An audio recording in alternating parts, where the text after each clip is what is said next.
Saeed Ajmal moved to the top of the wicket-taking charts in this season's LV County Championship as he claimed his second 7-wicket haul of the summer to put his Worcestershire side in the box seat going into the last day of their match with promotion rivals Hampshire, who were forced to follow on at New Road.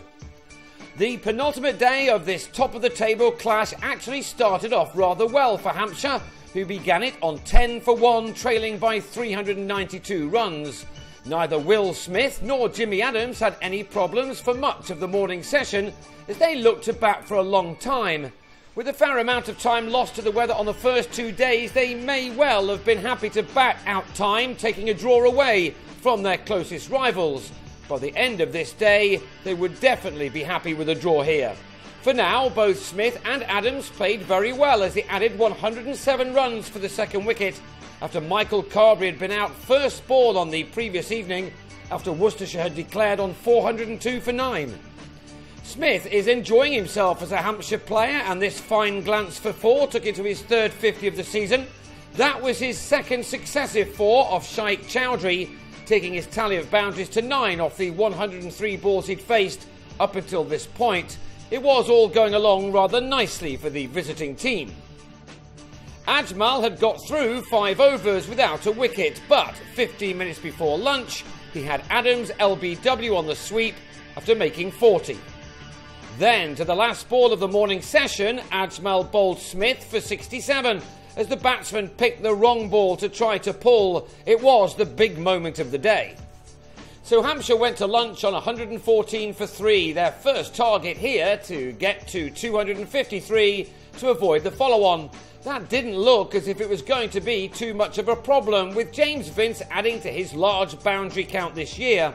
Most impressive was the way he dealt with the threat of Ajmal, who's already caused many a batsman difficulties at this ground this year.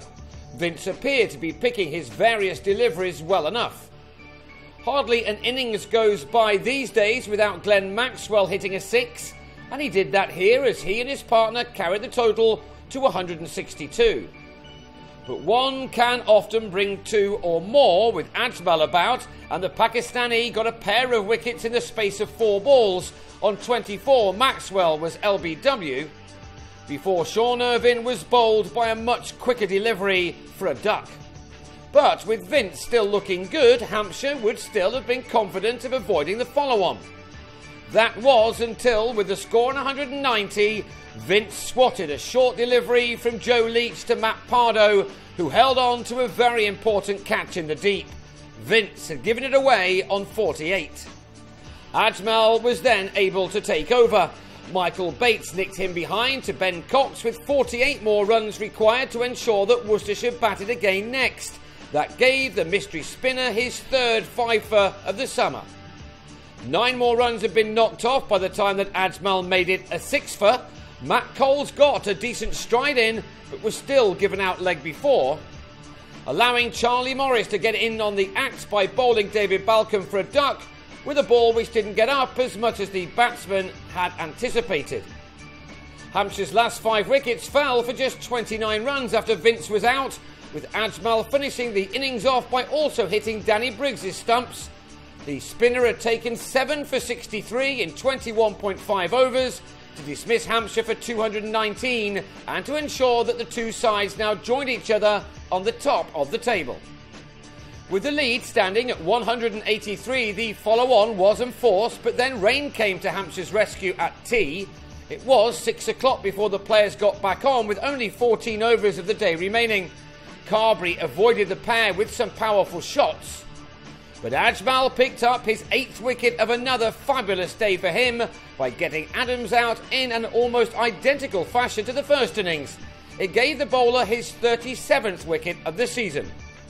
This time the Hampshire captain was out for 9, leaving it to Carberry and the night watchman Briggs to see out the remaining 8 deliveries. The visitors may have a nightmare or two about Ajmal, who will be dreaming of bowling his side to their 4th win on the last day. Hampshire enter that on 31 for 1, which leaves them 152 runs behind, and with a lot to do to avoid losing for the first time this year in this competition.